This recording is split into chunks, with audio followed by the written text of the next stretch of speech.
Bonjour à tous et bienvenue dans le journal des animaux que je co-présente avec Colonel. Alors pour ceux qui ne nous connaissent pas, moi je suis vétérinaire et je suis dans les médias depuis une dizaine d'années.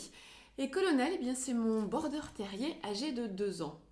Alors n'oubliez pas de vous abonner à ma chaîne YouTube Hélène et les animaux pour ne rien rater de l'actu des animaux, mais aussi découvrir de nombreux reportages à venir. Alors chaque semaine, nous allons balayer ensemble ce qui se passe en France et hors de nos frontières avec le prisme animal. Actu, décryptage, anecdotes, bienvenue dans le journal des animaux. Bienvenue colonel. Alors le dossier de la semaine, c'est bien sûr la proposition de loi visant à renforcer la lutte contre la maltraitance animale. Sont exclus de cette proposition de loi des dossiers assez chauds comme la chasse, la corrida ou l'élevage intensif. Alors oui, on peut le regretter tant il y a de combats à mener dans ces domaines-là. Cependant, moi je préfère toujours voir le verre à moitié plein que le verre à moitié vide. Et je me dis que cette proposition de loi actuelle, ça va déjà dans le bon sens. Et on voit que la société évolue et les politiques aussi évoluent. Allez, je vais le laisser parce que c'est l'heure où normalement il dort un petit peu. Donc je vais laisser repartir. Hop, sur son fauteuil pour dormir. Alors regardons déjà ensemble ce que cette proposition de loi amène au bien-être des animaux de compagnie. Premier amendement qui a été voté, c'est l'obligation d'un certificat de connaissance pour tout nouvel acquéreur d'un animal de compagnie. Certificat de connaissance qui pourra responsabiliser un peu plus les propriétaires qui s'engagent dans l'acquisition d'un animal de compagnie en informant sur les besoins alimentaires, les besoins sociaux, les besoins comportementaux, le coût que représente aussi un animal. On ne sait pas exactement ce qu'il va y figurer, ça devrait être fixé par décret ultérieurement. Mais est-ce que ça sera suffisant pour responsabiliser ? Je ne suis pas sûre, malheureusement. Jusqu'où faudrait-il aller ? Un permis ? Pourquoi pas ? Cependant, il y a des permis qui existent chez nos voisins européens, comme par exemple en Belgique, où il y a ce qu'on appelle un permis de détention. Mais il faut savoir que tout le monde a par défaut son permis de détention et qu'il est retiré en cas de maltraitance avérée. Cela fait 2 ans que c'est instauré et on s'interroge vraiment en fait, sur les effets d'une telle mesure en Belgique. En Suisse, il y avait aussi eu un permis instauré depuis 2010 avec des cours obligatoires. Eh bien, cette mesure a été abandonnée il y a 2 ans. Ce qui est sûr, c'est que c'est extrêmement difficile d'encadrer l'acte d'acquisition d'un animal, tant on a le choix en fait du circuit pour avoir un animal. Les assos, les éleveurs, les voisins, les petites annonces et les animaleries. Alors, au sujet des animaleries, très bonne nouvelle, parce qu'à partir de 2024, on n'y trouvera plus de chiens et de chats à la vente. Ça, franchement, on peut s'en réjouir. Car encore la semaine dernière, j'avais moi en consultation une petite chienne Carlin qui avait été achetée 2 heures auparavant en animalerie. Elle avait des ulcères de la cornée. Elle avait un passeport avec des dates falsifiées entre sa date de vaccination rage, sa date de passeport, sa date d'importation. Elle venait de Hongrie. Bref, c'était un grand n'importe quoi. Mais c'est assez classique finalement dans le cas d'importation illégale de chiens transitant en plus par différents pays et dont on ne connaît pas les conditions d'élevage. Donc si les ventes en animalerie sont arrêtées, sont interdites à partir de 2024, on ne devrait plus avoir ce genre de cas, avec des animaux dont on ne sait pas d'où ils proviennent, à quel âge ils ont été sevrés, ou pas bien sevrés d'ailleurs, s'ils ont été bien sociabilisés, avec le risque que ça peut entraîner par la suite de problèmes comportementaux. En revanche, je n'ai rien vu concernant les ventes en foire, en salon d'exposition, et même si ce sont des éleveurs qui y sont présents, moi je m'interroge toujours sur l'acte d'achat dans ce genre d'endroit. Est-il réfléchi ou non ? Vu le monde que ça brasse, est-ce que les éleveurs prennent vraiment le temps de bien cerner le profil des futurs propriétaires, de leur prodiguer les bons conseils ? Sincèrement, je ne sais pas. Alors, au sujet des petites annonces en ligne pour vendre des animaux, elles seront toujours autorisées, mais réservées aux professionnels et aux associations. Là, je tique un peu parce que finalement, c'est un peu déjà le cas. Et oui, si vous êtes un particulier et que vous avez une portée à la maison, vous devez vous enregistrer en tant qu'éleveur avec un numéro de sirène pour pouvoir publier sur Le Bon Coin, sur Paris Vendu ou autre. Et quand en revanche on donne l'animal, n'importe qui peut le faire sous condition que ce soit écrit don. Il va falloir véritablement encadrer un peu plus ce qui se passe sur les internets. Il y a eu d'autres véritables avancées en faveur de la protection des animaux, je vais vous les citer. C'est par exemple la fin des manèges de poneys. Vous savez, ces attractions où les poneys tournent en rond toute la journée pour faire plaisir à des enfants et aux parents. Ça va être également l'alourdissement des sanctions en cas de sévices sur des animaux. Aujourd'hui, ça va passer pour sévices à 3 ans de prison potentielle, 45 000 euros d'amende, et en cas de mort de l'animal, 75 000 euros d'amende et jusqu'à 5 ans de prison. À ce propos, cette semaine, à La Rochelle, un homme en trottinette a traîné son chiot husky sur plus de 3 km jusque devant l'école de ses enfants. Bon, a priori, il était alcoolisé, le mec. Le chien s'est retrouvé complètement épuisé et en sang.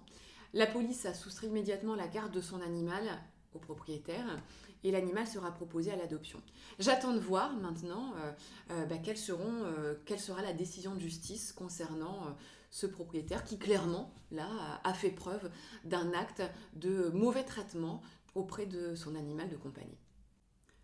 Autre avancée, c'est la levée du secret professionnel vétérinaire. Qu'est-ce que ça veut dire ? Ça veut dire que si un vétérinaire a un doute sur de possibles mauvais traitements sur un animal qu'il reçoit en consultation, jusqu'alors il ne pouvait rien faire. À partir de la levée du secret professionnel, il pourra signaler aux autorités compétentes un éventuel cas de maltraitance. Autre avancée, c'est que toute personne condamnée pour maltraitance animale pourra se voir ordonner par un juge un stage de sensibilisation afin d'éviter les récidives. Car malheureusement, on le sait, une personne qui maltraite un jour un animal, potentiellement, pourra continuer à faire subir d'autres sévices à d'autres animaux. Et aujourd'hui, ça s'était très mal encadré et très mal suivi. D'un point de vue des communes maintenant, les communes vont devoir toutes s'impliquer dans la protection animale en mettant en place, par exemple, obligatoirement des dispositifs de stérilisation des chats errants.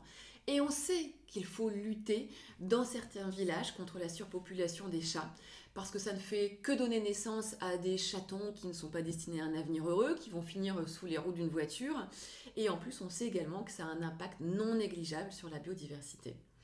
Les communes et intercommunalités devront également se doter de fourrières ou de refuges respectueuses du bien-être animal. Et d'ailleurs, en parlant de fourrières, le délai de garde des animaux va être augmenté en passant de 8 jours à 15 jours. 15 jours, c'est un bon délai, je pense, pour permettre aux propriétaires de retrouver leur animal de compagnie. Autre chapitre extrêmement important de cette proposition de loi, c'est bien sûr le sort réservé aux animaux sauvages captifs. Et alors là, je peux vous dire qu'il y a eu véritablement de fortes décisions qui ont été prises, même si elles ne vont pas être appliquées tout de suite, mais je vais y revenir. Pour les cirques itinérants, c'est l'arrêt immédiat des promulgations de la loi de la reproduction des animaux sauvages et interdiction de l'acquisition de nouveaux animaux sauvages. Ça veut dire que les cirques itinérants ne peuvent plus, d'ores et déjà, renouveler leur cheptel. Les animaux sauvages ne pourront plus être montrés, utilisés dans des discothèques ou sur des plateaux d'émissions télé, de jeux, de variétés. Ça, c'est aussi une très bonne chose. C'est également la fin définitive des animaux sauvages, des spectacles avec des animaux sauvages dans les cirques itinérants d'ici à 5 ans. C'est également la fin de l'exploitation des dauphins et des orques dans les delphinariums d'ici à 7 ans. Alors oui, vous allez me dire, 5 ans, 7 ans, ça fait dans longtemps. Ça fait encore des années pour ces animaux qui sont en souffrance et qui ne sont là que pour des fins de divertissement. Oui. Cependant, il y a de toute façon un temps incompressible pour que les structures s'organisent et surtout pour que des solutions de replacement soient trouvées pour ces animaux. On ne va pas relâcher comme ça une orque dans la mer Méditerranée parce qu'on ne peut plus l'utiliser dans les delphinariums. C'est impossible. Et ce qu'on ne veut pas non plus, c'est que toutes ces structures se mettent à ne plus soigner leurs animaux. Parce que si elles ne peuvent plus être utilisées, s'ils ne peuvent plus gagner de l'argent dessus, ils vont arrêter de les soigner, arrêter de s'en occuper, arrêter de les nourrir. Donc ça sera une catastrophe pour le bien-être de ces animaux. Donc dans tous les cas, il faut organiser la fin de ces spectacles, de ces divertissements. Il faut avoir le temps de se retourner. Attention aussi, parce qu'on a parlé des cirques, mais on a parlé des cirques itinérants. Il ne faudrait pas qu'une majorité de ces cirques itinérants se sédentarisent pour pouvoir continuer à exploiter les animaux sauvages. Donc vigilance. Autre chapitre extrêmement important de la proposition de loi contre la maltraitance animale concerne les élevages de visons. J'y reviendrai la semaine prochaine parce que à ce jour, je trouve que ça manque un petit peu de clarté. Quand les élevages de visons vont-ils être interdits? On parle d'autres espèces à fourrure, mais parfois on parle d'espèces sauvages. Donc ça veut dire que les lapins ne seraient pas considérés. Les lapins étant élevés à la fois pour leur chair et leur fourrure, est-ce qu'ils rentrent dans la catégorie des élevages qui vont être interdits à l'avenir? Voilà. Ça demande un peu plus de précision et au moment où j'enregistre la vidéo, j'ai pas toutes les infos, donc on revient dessus la semaine prochaine. Autre actu, vous l'avez sûrement vu passer, ça reprend la proposition de loi de tout à l'heure par rapport aux dauphins et aux orques en captivité. Eh bien, c'est le parc Astérix qui a annoncé le week-end dernier, tambour battant, que c'était la fin de ces spectacles avec des dauphins à partir du mois d'avril prochain. Génial. Le problème, c'est que qu'est-ce que vont devenir ces dauphins? En fait, le parc Astérix, il s'est débarrassé de ses dauphins et il les a envoyés dans d'autres parcs d'attractions à travers l'Europe. Alors que l'association Cétacés, dont je suis la marraine, était en discussion avec le parc Astérix pour essayer de trouver des solutions afin de replacer ces animaux non pas dans des parcs de divertissement, mais dans des sanctuaires. Alors lui, le parc Astérix peut se féliciter d'arrêter, de prendre une bonne décision qui va dans le sens de la société. Ok, mais les dauphins, ils vont continuer à amuser la galerie dans d'autres pays. Donc, sincèrement, il y a de quoi être un petit peu en rogne parce que voilà, ils attirent à eux le côté, on pense au bien-être animal, etc. Puis en fait, les dauphins, ils sont barrés ailleurs pour continuer à faire des spectacles. Je voulais également vous présenter aujourd'hui un livre, Les animaux parlent, de Mathieu Matvon. Mathieu Matvon est biologiste spécialiste en bioacoustique et il fait parler les animaux dans ce livre. On en sait un petit peu plus sur la façon dont ils communiquent entre eux, à quelle occasion vont-ils émettre des sons pour se reproduire, pour se défendre, pour fuir, pour alerter. C'est passionnant, je vous conseille vraiment la lecture de ce bouquin dans lequel vous apprendrez beaucoup de choses. Voilà, c'est la fin de ce journal de l'actu de cette semaine. L'actu était assez chargée avec cette proposition de loi contre la maltraitance animale. Ça a pris pas mal de temps aujourd'hui. J'espère que vous avez appris des choses, que j'ai pu aussi démêler un petit peu le vrai du faux de ce qu'on voit sur les réseaux sociaux. Alors je termine aujourd'hui par une séquence, une petite vidéo issue d'un film que j'adore, qui fait écho à la disparition de l'acteur Jean-Pierre Bacri il y a une quinzaine de jours maintenant. Moi, ça m'a beaucoup émue parce que c'est un acteur que j'adorais. Et il y a un film qui est forcément culte, que vous avez tous vu, c'est bien sûr Didier. Et quand on a un chien, ça fait forcément écho, parce qu'on a tous eu un chien qui sent le cul. Et on sait à quel point c'est extrêmement gênant. Allez, on se quitte là-dessus. Je vous dis à la semaine prochaine et n'oubliez pas de vous abonner à la chaîne YouTube Hélène et les animaux. Ciao! Tu peux pas, quand tu vois quelqu'un, tu peux pas d'entrer comme ça, lui sentir le cul. C'est important, ça, c'est très important. On ne sent pas le cul quand on connaît pas. D'accord? Oui. Bah ouais, mais...